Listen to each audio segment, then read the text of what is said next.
बरं, चला तर मग सुरुवात करूया. आज आपण न्यायव्यवस्थेतील एका अशा साधनाबद्दल बोलणार आहोत जे खूप शक्तिशाली आहे, पण फार कमी लोकांना त्याबद्दल माहिती आहे.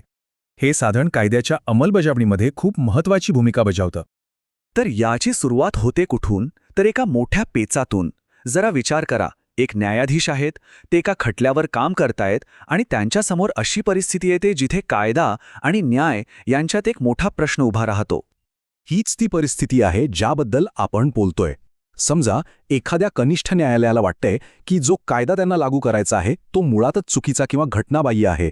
मग त्यांनी करायचं काय? कायदा मोडायचा की चुकीचा न्याय द्यायचा? याच मोठ्या प्रश्नामुळे एका खास प्रक्रियेची गरज निर्माण झाली. आणि या प्रश्नाचं उत्तर आहे एक प्रकारची कायदेशीर जीवनरेखा.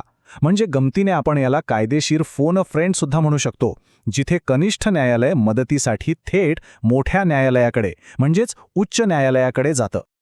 कायदेशीर भाषेत या प्रक्रियेला संदर्भ किंवा रेफरन्स असं म्हणतात. याची व्याख्या तशी अगदी सोपी आहे.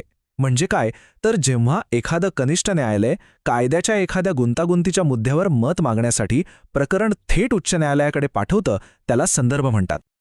चला, हे अजून सोपं करून समजून घेऊया. समजा एक खटला चालू आहे आणि त्यात असा एक प्रश्न उभा राहिला ज्याचं उत्तर कनिष्ठ न्यायालयाकडे नाहीये. मग ते काय करतात? ते प्रकरण तिथेच थांबवतात, त्याला पॉज करतात आणि तो प्रश्न उत्तरासाठी थेट तज्ज्ञांकडे म्हणजे उच्च न्यायालयाकडे पाठवतात. पण थांबा, हे असं नाहीये की सहज फोन लावला आणि विचारलं. ही एक अत्यंत औपचारिक प्रक्रिया आहे आणि त्यासाठी काही कडक नियम आहेत. चला तर मग पाहूया की हे अधिकृत आवाहन करण्याचे नियम नेमके आहेत तरी काय. आणि हे लक्षात घेणं खूप महत्वाचं आहे. कनिष्ठ न्यायालय असं स्वतःच्या मर्जीने कधीही करू शकत नाही. त्यासाठी कायद्याने ठरवलेल्या 3 विशिष्ट अटी पूर्ण होणं बंधनकारक आहे. त्या पूर्ण झाल्याच पाहिजेत. ठीक आहे, तर या 3 अटी म्हणजे या संपूर्ण प्रक्रियेचा आत्माच आहेत. पहिली गोष्ट, न्यायालयात चालू असलेल्या खटल्यात एखाद्या कायद्याच्या किंवा नियमाच्या वैधतेवर प्रश्न निर्माण झाला पाहिजे. दुसरी अट म्हणजे त्या प्रश्नाचं उत्तर मिळाल्याशिवाय खटला पुढे जाऊच शकत नाही, निकाल लावणं शक्य नसतं. आणि तिसरी, जी सगळ्यात महत्त्वाची अट आहे, ती म्हणजे कनिष्ठ न्यायालयाला तो कायदा अवैध वाटत असतो, पण या आधी सर्वोच्च किंवा उच्च न्यायालयाने तसं काहीही जाहीर केलेलं नसतं. बरं, मग ही सगळी प्रक्रिया चालू असताना त्या मूळ खटल्याचं काय होतं?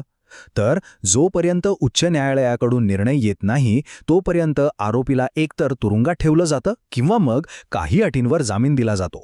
म्हणजे खटला थांबतो, पण न्याय प्रक्रिया नाही. ठीक आहे, आता चेंडू आहे उच्च न्यायालयाच्या कोर्टात. एकदा का कनिष्ठ न्यायालयाने संदर्भ पाठवला की मग उच्च न्यायालयाची खरी निर्णायक भूमिका सुरू होते. उच्च न्यायालय काय करतं तर त्या कायदेशीर प्रश्नाचा सगळ्या बाजूने विचार करतं, त्याचं पुनरावलोकन करतं आणि मग एक अधिकृत आदेश काढतं. आणि महत्त्वाचं म्हणजे हा आदेश कनिष्ठ न्यायालयावर पूर्णपणे बंधनकारक असतो. त्यांना तो पाळावाच लागतो. तर उच्च न्यायालय नेमकं काय काय करतं ते त्या प्रश्नावर एक औपचारिक आदेश देतात. त्या आदेशाची एक प्रत ते कनिष्ठ न्यायालयाला परत पाठवतात.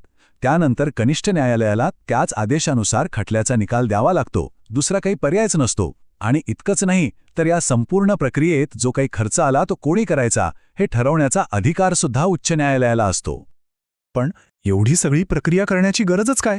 या संपूर्ण व्यवस्थेचा नेमका उद्देश काय आहे? यामागे खूप मोठा आणि महत्त्वाचा विचार आहे जो आपल्या न्यायव्यवस्थेचा पायाच मजबूत करतो. याचे 2 मुख्य उद्देश आहेत. पहिला म्हणजे अशा खटल्यांमध्ये उच्च न्यायालयाचं मत मिळवणं जिथे निकालावर अपील करण्याची सोयच नसते. आणि दुसरा, जो खूप महत्त्वाचा आहे, तो म्हणजे अशी एखादी कायदेशीर चूक टाळणे जी एकदा झाली की ती नंतर कधीच सुधारता येत नाही. यामुळे न्यायाची प्रक्रिया अधिक अचूक आणि निर्दोष बनते. तर महत्त्वाचा मुद्दा हा आहे की ही संदर्भ प्रक्रिया म्हणजे केवळ एक तांत्रिक गोष्ट नाहीये, तर ते एक सुरक्षा कवच आहे. हे कवच काय सुनिश्चित करतं? तर संपूर्ण न्यायप्रणालीमध्ये कायद्याचा वापर एकसारखा आणि निष्पक्षपणे होईल, मग ते न्यायालय कोणतंही असो, लहान किंवा मोठं. आणि शेवटी हाच प्रश्न आपल्याला विचार करायला लावतो, नाही का? ही एक प्रक्रिया सर्वात लहान न्यायालयापासून ते सर्वोच्च न्यायालयापर्यंत न्याय सुसंगत राहील याची खात्री नेमकी कशी करते? यावर नक्की विचार करा, कारण याच्याच उत्तरात आपल्या संपूर्ण न्यायव्यवस्थेच्या मजबूतीचं रहस्य दडलेलं आहे.